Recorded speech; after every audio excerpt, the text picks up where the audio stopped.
റിപ്പോർട്ടറിലെ ആ ഞരമ്പൻ ആരാണ്?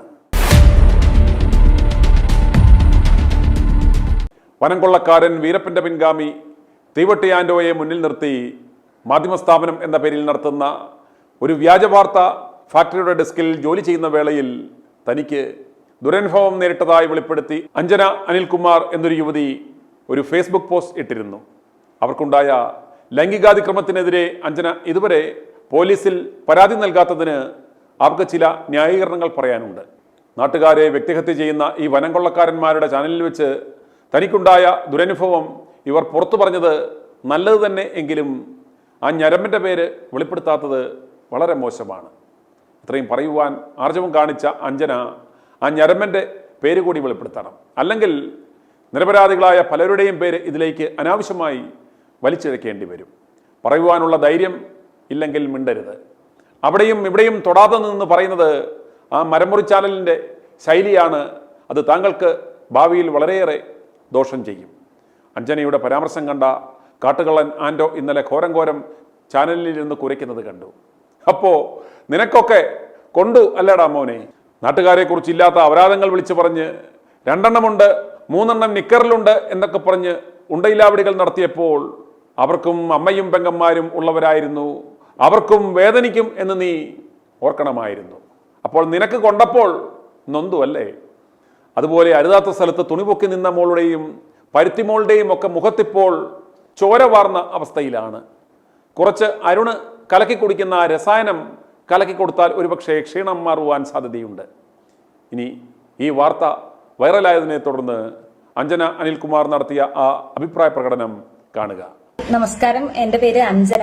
ഞാൻ ഇന്നലെ എന്റെ ഫേസ്ബുക്കിൽ ഒരു പോസ്റ്റ് പങ്കുവച്ചിരുന്നു. ആ പോസ്റ്റ് ഇതിനോടകം ഒരുപാട് പേരുടെ ശ്രദ്ധയിൽപ്പെടുകയും അവരിൽ നിന്നെല്ലാം എനിക്ക് മെസ്സേജും കോളും ഒക്കെ വരുന്നൊരു സാഹചര്യം ഉണ്ടായിരുന്നു. പലരും ഉന്നയിച്ചൊരു ചോദ്യം എന്ന് പറയുന്നത് എന്തുകൊണ്ട് ആ വ്യക്തിയുടെ പേര് പറയുന്നില്ല, എന്തുകൊണ്ടാണ് അത് പരസ്യപ്പെടുത്താത്തത് എന്ന ചോദ്യമാണ്. അത് ആ വ്യക്തിയെ പേടിച്ചിട്ടോ അല്ലെങ്കിൽ ആ വ്യക്തിയെ ഫേവർ ചെയ്യാനോ അല്ല ആ പേര് പറയാതിരുന്നത്.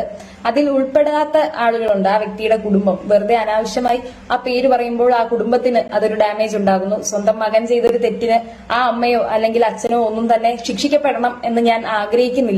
ഇങ്ങനെയുള്ള സംഭവങ്ങൾ ഇനി ആവർത്തിക്കരുത്. അതുകൊണ്ടാണ് ഇതിപ്പോൾ അഡ്രസ് ചെയ്യുന്നത്. ഇപ്പോ നമുക്കറിയാം ഇങ്ങനത്തെ സംഭവങ്ങളൊക്കെ ചർച്ച ചെയ്യുന്നുണ്ട്, മാധ്യമങ്ങളെല്ലാം തന്നെ ചർച്ച ചെയ്യുന്നുണ്ട്. അപ്പോൾ ഈ മാധ്യമ സ്ഥാപനങ്ങൾക്കുള്ളിലും ഇങ്ങനെ ചില ആളുകളുണ്ട്. ചില ആളുകൾ മാത്രമാണ് കേട്ടോ, എല്ലാവരും ഇങ്ങനെയാണ് എന്നല്ല പറയുന്നത്. ചില ആളുകൾ അങ്ങനെയുണ്ട്. അങ്ങനെയുള്ളവരെ തിരിച്ചറിയാൻ കഴിയണം, അല്ലെങ്കിൽ അവർക്കൊരു താക്കീത് കൊടുക്കാൻ കഴിയണം. അവർക്കെതിരെ നിയമ നടപടി ഉണ്ടാകണം. അത് ആ സ്ഥാപനത്തിനുള്ളിൽ നിന്നാണെങ്കിലും അല്ലെങ്കിലാണെങ്കിലും. ഇപ്പോൾ ഞാനിതൊരു നിയമ നടപടിയുമായി മുന്നോട്ട് പോകാൻ ആഗ്രഹിക്കുന്നില്ല. ഞാനിപ്പോൾ തൽക്കാലം എന്തായാലും ഈ ഫീൽഡിൽ പ്രവർത്തിക്കുന്നില്ല എന്നൊരു തീരുമാനമാണ് എടുത്തിരിക്കുന്നത്. പിന്നെ എനിക്ക് ബുദ്ധിമുട്ടായി തോന്നിയ കാര്യം എന്ന് പറയുന്നത്, ഒരു പേര് പറയാതിരിക്കുമ്പോൾ ഊഹിച്ചൊരു പേരങ്ങ് സങ്കല്പിച്ചെടുക്കുവാണ്. അതുമായി ബന്ധപ്പെട്ട് പോസ്റ്റുകൾ വരുന്നു, വാർത്തകൾ വരുന്നു, ഈ സ്ഥാപനത്തിലെ കൺസൾട്ടിംഗ് എഡിറ്ററുടെ പേര് വരുന്നു.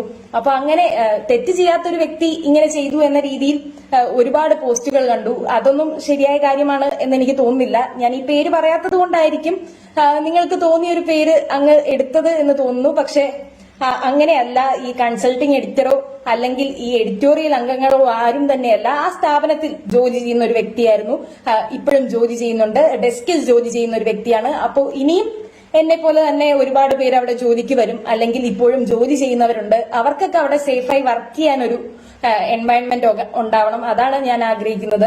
ഇപ്പോ എന്നോടാണെങ്കിലും ഞാനിപ്പോൾ പഠിക്കാൻ കയറി, അപ്പൊ അവിടുത്തെ കുട്ടികളാണെങ്കിലും ഒക്കെ തന്നെ ചോദിക്കുന്ന ഒരു പ്രധാനപ്പെട്ട കാര്യം എന്ന് പറയുന്നത് ഈ ഫീൽഡ് എങ്ങനെയാണ് ഈ ഫീൽഡിലേക്ക് എത്തുന്നത്, ജോലി സാധ്യത എങ്ങനെയാണ്. അങ്ങനെ വളരെ ക്യൂരിയസ് ആയിട്ട് ഈ ജേർണലിസം ഫീൽഡിലേക്ക് വരാൻ ആഗ്രഹിക്കുന്ന ഒരുപാട് കുട്ടികളുണ്ട്. അപ്പൊ അവർക്കെല്ലാം തന്നെ സേഫായ രീതിയിൽ ജോലി ചെയ്യാൻ കഴിയണം. അപ്പൊ അതിന് ഇതുപോലുള്ള ആളുകളെ മാറ്റി നിർത്തണം, അല്ലെങ്കിൽ അവർക്ക് കൃത്യമായ താക്കീത് നൽകണം. അത് മാത്രമായിരുന്നു എന്റെ ഉദ്ദേശം. അത് കുറച്ച് ഇമ്പോർട്ടന്റ് ആയ ഒരു സമയത്ത്, എല്ലാവരും ഹൈലൈറ്റ് ചെയ്യുന്ന ഒരു സമയത്ത് പറഞ്ഞു എന്ന് മാത്രം. കാരണം എല്ലാ മാധ്യമങ്ങളും ഇപ്പോൾ ഈ ഉണ്ടാവുന്ന വിഷയങ്ങൾ മൂലം അതിജീവിതയ്ക്കൊപ്പം അങ്ങനെയൊക്കെ പറയുമ്പോൾ ഇവരുടെ സ്ഥാപനങ്ങൾക്കുള്ളിലും ഇങ്ങനത്തെ വിഷയങ്ങളുണ്ട്. ആ വിഷയങ്ങളിലേക്കും ശ്രദ്ധ ചെല്ലണം എന്ന് മാത്രമേ ഞാൻ ഉദ്ദേശിച്ചുള്ളൂ. പിന്നെ ഞാൻ ഈ വ്യക്തിയുടെ കാര്യം പേരെടുത്ത് പറയുന്നില്ല. പക്ഷെ ആ വ്യക്തിയിൽ നിന്നും ആദ്യമായി മോശാനുഭവം ഉണ്ടാകുന്ന വ്യക്തി ഞാനല്ല. ഇതിനു മുൻപും അങ്ങനത്തെ സംഭവങ്ങൾ ഉണ്ടായിട്ടുണ്ട്. എന്നിട്ടും ഇപ്പോഴും അയാൾ ജോലി ചെയ്യുന്നു, അയാൾ മാന്യനായി നടക്കുന്നു എന്നതിലാണ് സങ്കടം. അപ്പോൾ ആ വ്യക്തിയുടെ പേര് പറയുന്നില്ല, എന്നാലും ആ വ്യക്തി ആരാണെന്ന് അടുത്ത വൃത്തങ്ങൾക്കെല്ലാം തന്നെ അറിയാം, സ്ഥാപനത്തിലുള്ളവർക്കെല്ലാം തന്നെ അറിയാം. ഒരു താക്കീത് നൽകിയാൽ മതി. പറഞ്ഞു വിടണമെന്നോ ഒന്നും തന്നെ പറയുന്നില്ല. കൃത്യമായ താക്കീത് നൽകിയാൽ ചിലപ്പോൾ നന്നാവുമായിരിക്കും എന്ന് പ്രതീക്ഷിക്കുന്നു. റിപ്പോർട്ടറിലെ ആ വ്യാജ വാർത്താ മൊയലാളിമാർ ആ ഞരമ്പനെ എത്രയും വേഗം എടുത്ത് പുറത്തു കളയുക. എന്നിട്ട് മതി ചരിത്ര പ്രസംഗം. i2i News, an eye for truth. i2i News subscribe ചെയ്തിട്ടില്ലാത്തവർ ഇപ്പോൾ തന്നെ സബ്സ്ക്രൈബ് ചെയ്യുക. നോട്ടിഫിക്കേഷൻ ലഭിക്കുവാൻ ബെൽ ബട്ടണും അമർത്തുക.